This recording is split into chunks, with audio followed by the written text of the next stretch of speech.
دوستو سب سے پہلے ہم آپ کو دلچسپ معلومات میں خوش آمدید کہتے ہیں۔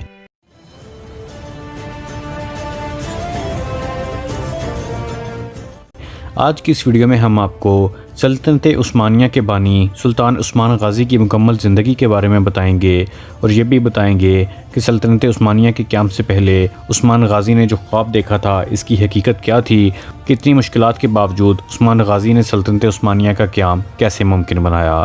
تو یہ ویڈیو آخر تک ضرور دیکھیے۔ دوستو تقریباً 1258 میں منگولوں نے ہلاکو خان کی کمان میں بغداد پر حملہ کیا، جو اس وقت عباسی خلافت کا دارالحکومت تھا۔ اس وقت مسلمانوں کو بہت سی مشکلات کا سامنا تھا۔ مشہور مورخ ابن الکثیر لکھتے ہیں کہ جب منگولوں نے اس شہر کا رخ کیا تو انہوں نے بچوں، جوانوں اور بوڑھوں سمیت سب لوگوں کو ہلاک کر دیا۔ بہت سے لوگوں نے خالی پڑے کنوؤں، جنگلات اور بنجر زمینوں میں اپنے آپ کو چھپا کر اپنی جان بچائی۔ وہ لکھتے ہیں کہ ان وحشی منگولوں نے لوگوں کو اس طرح مار ڈالا کہ گلیوں میں بارش کے پانی کی طرح خون بہہ رہا تھا۔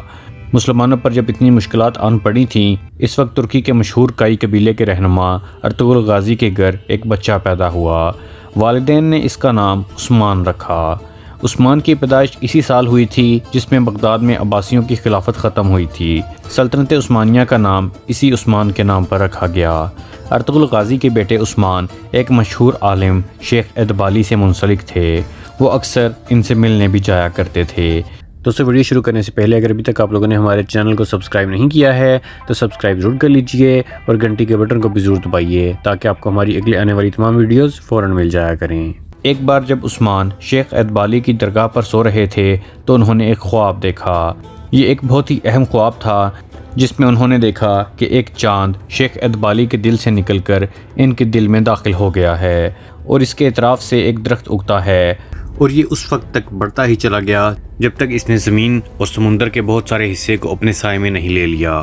اس درخت کی جڑوں سے دنیا کے 4 بڑے دریا بہہ رہے تھے اور دنیا کے 4 بڑے پہاڑ اس کے تنے کے ساتھ موجود تھے، اور اسی وقت بہت تیز ہوا چلنا شروع ہو گئی اور درخت کے پتے ایک بڑے شہر کی سمت اڑنا شروع ہو گئے۔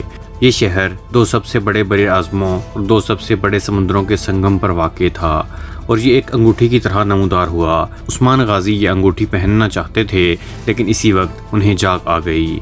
جب عثمان نے یہ خواب شیخ ادبالی کو سنایا تو شیخ ادبالی نے عثمان کو مبارکباد دی اور بتایا کہ اللہ نے آپ کو اور آپ کے بچوں کو اسلام کی خدمت کے لیے منتخب کیا ہے، اور انہوں نے عثمان کو اس خواب کی تعبیر بتائی کہ جو چاند میرے سینے سے نکل کر تمہارے دل میں داخل ہوا وہ حقیقت میں میری بیٹی کی تم سے شادی ہونا ہے۔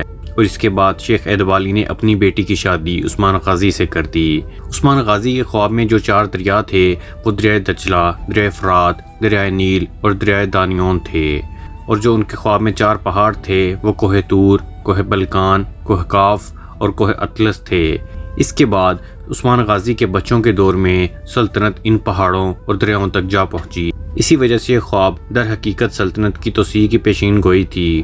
جو شہر خواب میں عثمان غازی نے دیکھا تھا وہ شہر اصل میں قسطنطنیہ تھا، جسے بعد میں سلطان عثمان غازی کی نسل میں سے سلطان محمد فاتح نے فتح کیا تھا۔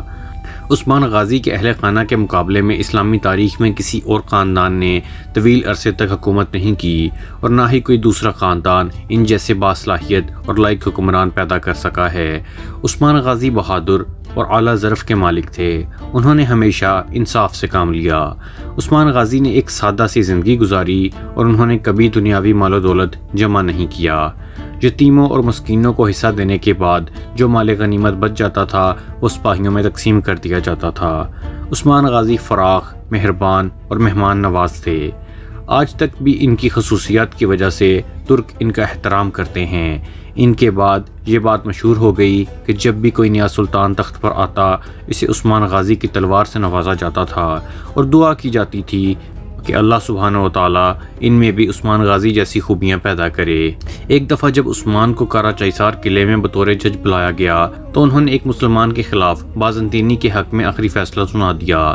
بازنطینی اس بات پر بہت حیران ہوا اور انہوں نے عثمان غازی سے پوچھا کہ میں اسلام کا پیروکار نہیں ہوں تو پھر بھی آپ نے میرے حق میں فیصلہ کیسے سنا دیا؟ تو اس بات کے جواب میں عثمان غازی نے کہا کہ مجھے آپ کے حق میں یہ فیصلہ کیوں نہیں کرنا چاہیے تھا کہ جبکہ وہ اللہ جس کی ہم عبادت کرتے ہیں انہوں نے ہمیں انصاف کا معاملہ کرنے کا حکم دیا ہے۔ عثمان غازی کا انصاف دیکھنے کے بعد یہ بازنطینی اور اس کی قوم کو صحیح سمت مل گئی اور انہوں نے اسلام قبول کر لیا۔ 1281 عیسوی میں ارطغرل غازی کی وفات کے بعد عثمان اپنی قوم کا رہنما بن گیا۔ 1299 میں عثمان غازی نے سلجوق سلطنت کے خاتمے کے بعد عثمانی سلطنت کی بنیاد رکھی۔ سلطنت عثمانیہ کی حدود بازنطینی سلطنت کے شہر قسطنطنیہ کے ساتھ تھی۔ یہ وہی بازنطینی سلطنت تھی جسے عربوں کے دور میں رومن سلطنت کا نام دیا گیا تھا۔ بے شک یہ سلطنت اب کمزور ہو چکی تھی، لیکن پھر بھی یہ سلطنت عثمانیہ سے بڑی اور مضبوط تھی۔ تقریباً 1301 عیسوی میں جب بازنطینیوں نے عیسائی امراء کی مدد سے، جن کے نام بورسا، مادانوس، ادرا، نوس، کٹا اور کستالا تھے، عثمان غازی کی سلطنت کو ختم کرنے کی کوشش کی تو عثمان نے انہیں آڑے ہاتھوں لیا۔ عثمان غازی نے خود ان جنگوں میں حصہ لیا اور اس نے صلیبی فوجوں کو کچل کر بہادری کا مظاہرہ کیا اور اس کی بہادری عثمانیوں کے لیے ایک مثال بن گئی۔ 1308 عیسوی میں عثمان غازی نے کٹا، لفقا، اکشار اور کوتلجہ حصار قلعوں کو یکے بعد دیگرے فتح کیا۔ 1313 عیسوی میں عثمان غازی نے قلعہ کبوا، یکیجا ٹریکلا اور تکار بیکاری پر فتح حاصل کی۔ ان فتوحات نے برسا کو فتح کرنا آسان بنا دیا، جو کہ اس سے پہلے بہت مشکل کام تھا۔ سلطان عثمان غازی اور امیر اقلینوس کے مابین کئی سالوں تک جنگ جاری رہی، لیکن آخرکار اس عیسائی کمانڈر کو عثمان کے سامنے جھکنا پڑا اور اس شہر کا کنٹرول عثمان غازی نے سنبھال لیا۔ اقلینوس نے عثمان غازی سے متاثر ہو کر اسلام قبول کر لیا اور عثمان غازی نے اسے بے کا خطاب دیا اور بعد میں وہ سلطنت عثمانیہ کے عظیم کمانڈروں میں سے ایک بنا۔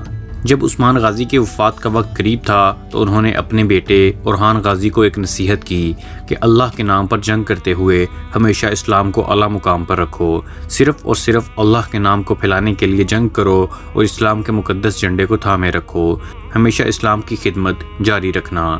میرے اہل خانہ میں سے جو شخص حق اور انصاف کو چھوڑ دے گا وہ قیامت کے دن حضور صلی اللہ علیہ وآلہ وسلم کی شفاعت سے محروم ہو جائے گا۔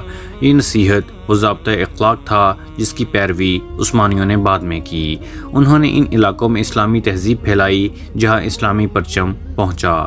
جب 1326 عیسوی میں اس عظیم فرزند اسلام نے اس دنیا سے کوچ کیا تو سلطنت عثمانیہ کا رقبہ 16,000 مربع کلومیٹر تھا۔ وہ اپنی سلطنت کے لیے مرمرہ سمندر کا راستہ تلاش کرنے میں کامیاب ہو گئے تھے۔ اس دور کے دو سب سے اہم شہر نیکیا اور برسا جو بازنطینی سلطنت میں بہت اہمیت رکھتے تھے، انہوں نے ان کو فتح کیا۔ عثمان غازی کو برسا میں دفن کیا گیا تھا۔ 1855 میں زلزلے کی وجہ سے عثمان غازی کی قبر کو نقصان پہنچا تھا اور پھر بعد میں 1868 عیسوی میں سلطان عبدالعزیز نے اس مقبرے کو دوبارہ تعمیر کروایا جو آج تک موجود ہے۔ دوستو امید کرتا ہوں کہ آپ کو ہماری انفارمیٹیو ویڈیو پسند آئی ہوگی۔ اگر ابھی تک آپ لوگوں نے ہمارے چینل دلچسپ معلومات کو سبسکرائب نہیں کیا ہے تو سبسکرائب ضرور کر لیجئے۔ دوستو کمنٹ کر کے ہمیں یہ بھی ضرور بتائیے گا کہ آپ کو ہماری یہ ویڈیو کیسی لگی اور ہماری ویڈیوز کو لائک اور شیئر بھی ضرور کیجئے۔ اگلی ویڈیو تک کے لیے خدا حافظ۔